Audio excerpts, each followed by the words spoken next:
Sanibonani ekhaya lamaphupho. Uma umusha sicela usubscribe kule channel ukuze ngokulandelayo izosheshe ifinyelele kuwena ividiyo. Osibuzile lapha kwi-comment usibuze ngokuphupha isitimela. Ukuthi isitimela uma sisephusheni okanye nawe usibona okanye siyadlula sidlula ngomzila, lokho-ke kubika ukuthini? Uma unombuzo uyakwazi ukuthi usiWhatsApp kwinombolo ebhaliwe. Ikhona incwadi yamaphupho, ikhona insipho yobulongo 100 Rand eyasiza ukugeza idlozi, uvule inhlahla, uthandeke, uthole umsebenzi. Kuningi nje esiza ngakho namanye-ke ama-products. Mina ngizobe sengizwa ngawe ukuthi ikuphi okudingayo bese uyangi-WhatsApp kwinamba ebhaliwe. Ake singene kulolu daba lesitimela. Uthi ngabe kuchaza ukuthini ukuphupha isitimela sihamba emzileni waso? Abanye-ke kuyenzeka-ke bephuphe bebhekane bebhekene nesimo esikanje, uthole ukuthi ugibele isitimela, isitimela sihambe eceleni komzila noma isitimela siyayihambela. Kahle kahle-ke uma unephupho lesitimela njengoba ngisho, kumele ubheke isimo ukuthi lelo phupho likusiphi isimo.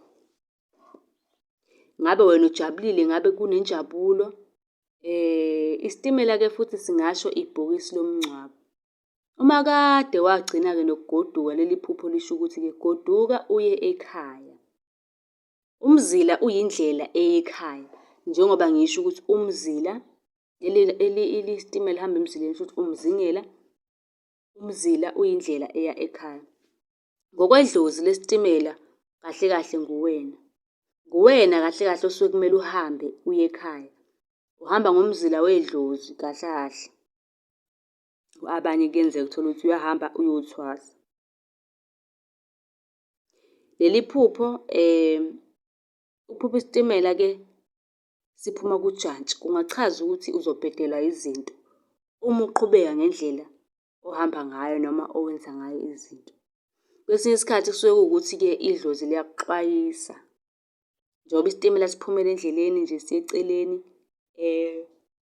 idlozi lisuke likuxwayisa lapho ukuthi, hheyi, lungisa izindlela zakho, kukhona okungahambi kahle.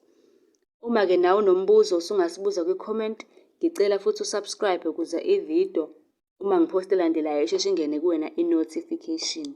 Ungasilandela-ke kuzo zonke iy'nkundla zokuxhumana, ku-Facebook naku-TikTok sichaza amaphupho. Ku-WhatsApp siyatholakala nama-products ney'ncwadi zamaphupho zikhona. UsiWhatsApp ngokushesha.